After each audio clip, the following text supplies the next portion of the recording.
একজন গরিব রাখাল তার কয়েকটি ছাগলের ওপর নির্ভর করেই জীবন চালাত।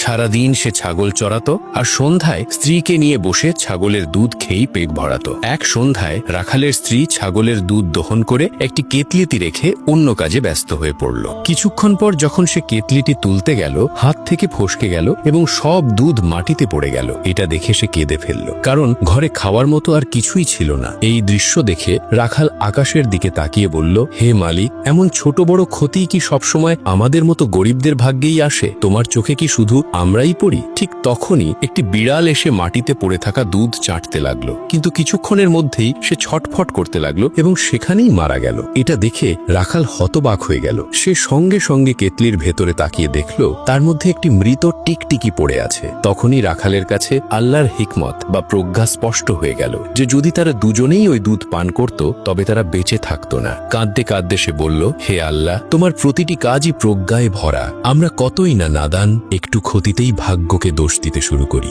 অথচ তোমার প্রতিটি সিদ্ধান্তের মধ্যেই আমাদের কল্যাণ লুকিয়ে থাকে।